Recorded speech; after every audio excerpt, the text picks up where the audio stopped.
going, guys? Today I'll be unboxing my next project.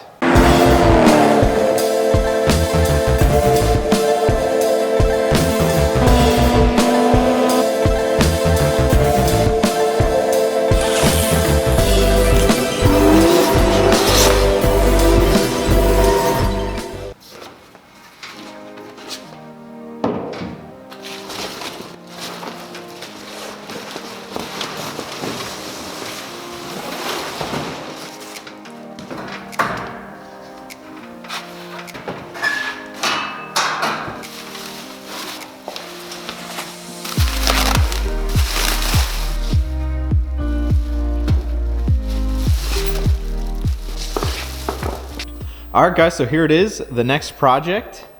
So I bought a go-kart. This is a Tao Aero 200. And if you've been watching me for a while, you know I've wanted to get into some off-road vehicles for sure, since I have all of this land here. So I thought this would be a great first vehicle to mess around with. It is pretty basic, but I definitely plan on doing some modifications. Of the ones available out there, I thought it kind of had the coolest looks. It's a lot more low slung and also kind of has a look of like an aerial atom.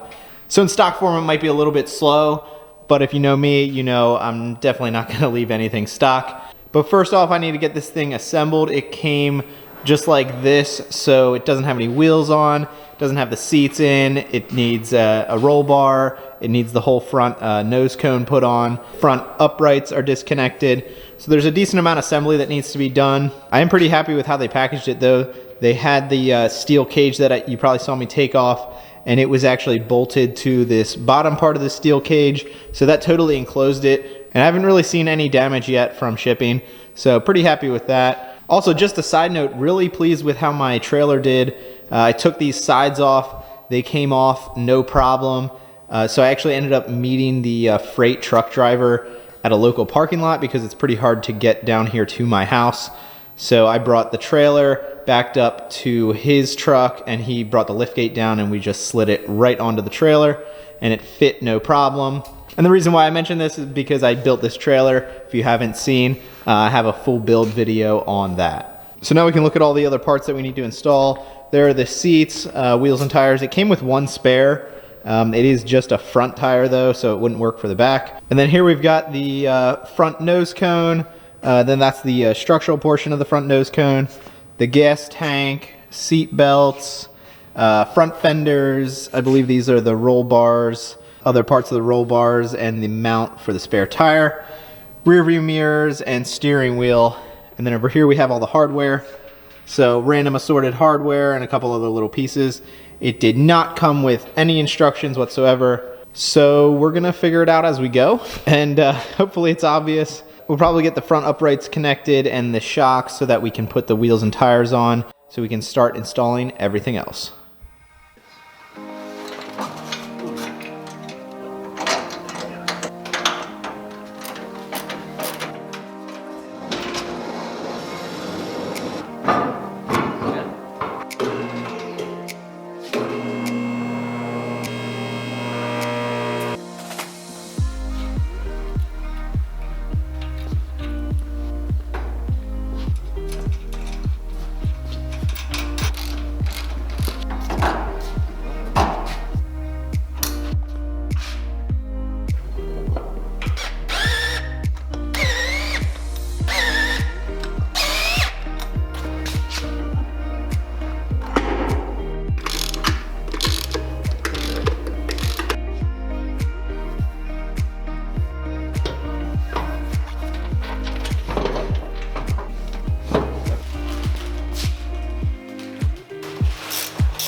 friggin' billet cap. That's cool. Quality. Bill it. You were saying the quality wasn't there. It says QC pass, so I mean, we're good.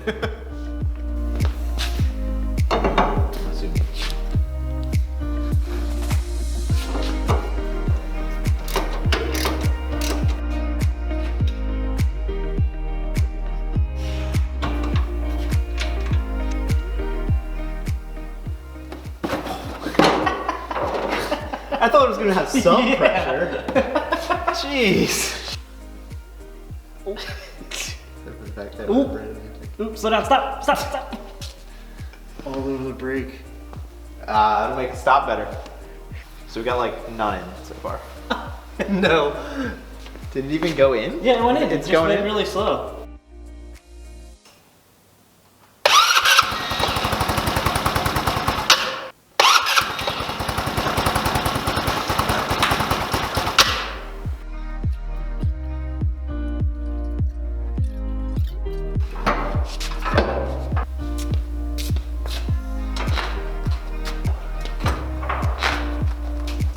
Oh my.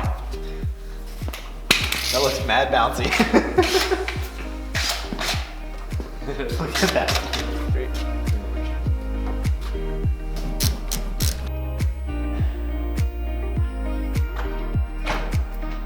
All right, first real test. Here it is. Putting real helmet on. Safety first, kids. Here. Maybe it's better not to wear goggles. My goggles for cutting metal.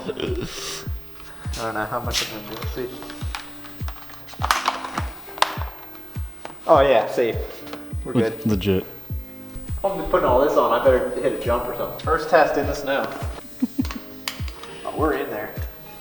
Yeah, this is gonna be fun. Oh, I'm ready now.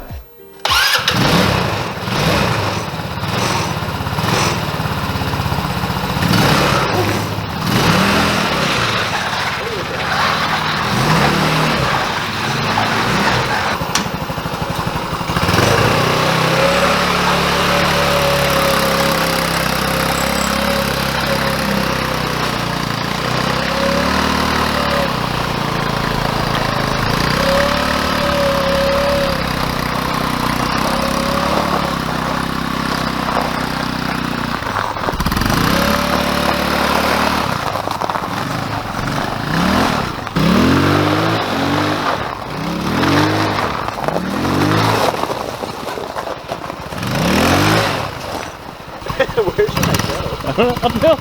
Yeah, right. Do it. Gotta test it out.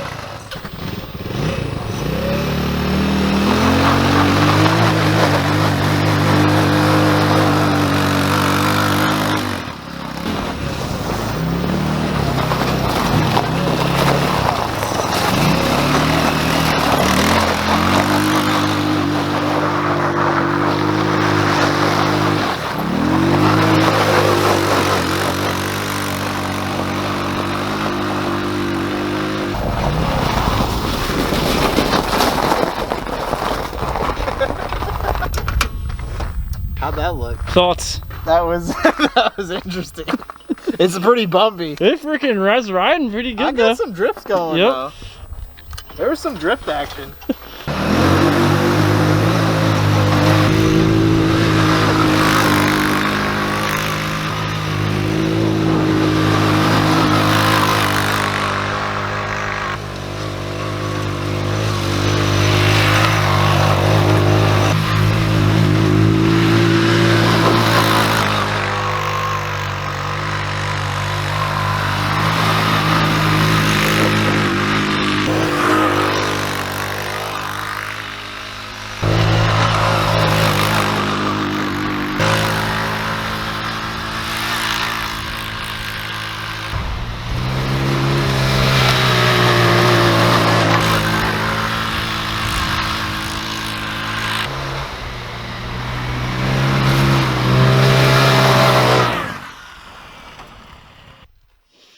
That was actually like way better than I thought it was gonna be. Yeah, that was super legit.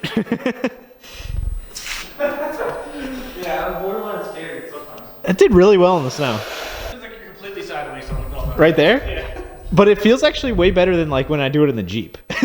Oh, The Jeep is like scary. Yeah, that's even scarier. freaking sweet. See, it's so hard to tell in video how steep this hill is. But it's so steep. It's even hard to tell just from standing how steep it is when you get on it. Well, that's like so steep right there. And I went through that pretty thick snow there. Yeah, it did really good the whole way around. That's crazy. It's actually like the perfect amount of snow for it. Except for all the ice. But the CVT is like weird to get used to, but because it feels like you're like spinning right away, but you're not. Because you're like high RPM but not going anywhere. All right, so what do you think after driving this? What is your opinion? Super legit. Way more legit than we thought it was gonna be. Actually pretty sick. Imagine 100 more horsepower. I don't even know what that is. It's probably like 20. All right, boys, so there it is, the new project. I'm really surprised as to how fun this actually was in stock form.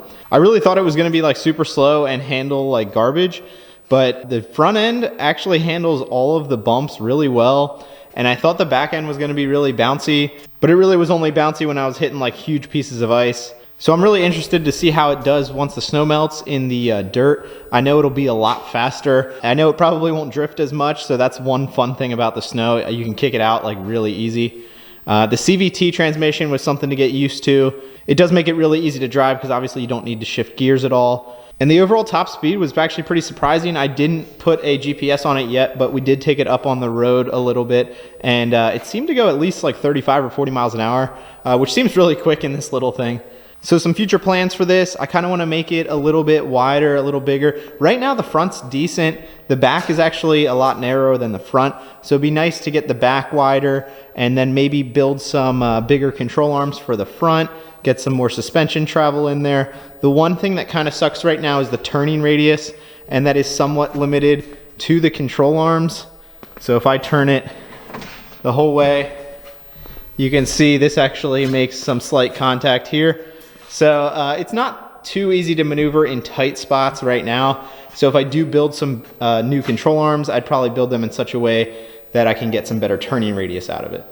And then of course I will be wanting to add some more power to this. It'd be cool to do something fuel injected, maybe a motorcycle engine. But this 170cc is very surprising. We had both of us in here, so that was probably close to 330 pounds, which says is the weight limit for this. But you really didn't notice like a difference in acceleration or power with the 1 versus 2 people, so that was pretty surprising.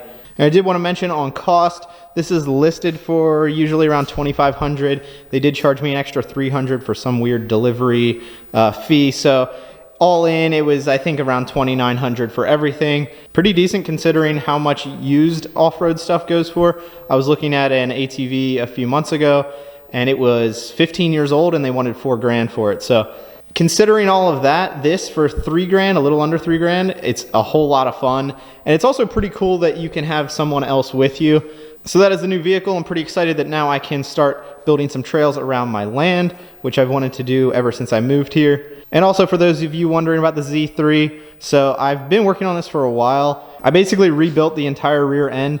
So if you watch my coilover video, you would have seen that there was like -4 degrees of camber after I lowered it. And that's because on this car and a lot of E36s, you can't adjust any of the alignment in the rear. So I took the whole rear end out and I basically had to weld tabs where the trailing arms connect so that there was some adjustability there.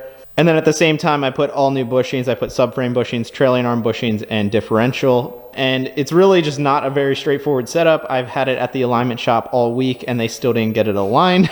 So I basically had to bring it back, grind a little bracket off so there was more clearance, and now I can bring it back to them to finally get an alignment, and then I can start moving forward with the Z3. So that'll be it for today. Let me know what you guys think of my new purchase.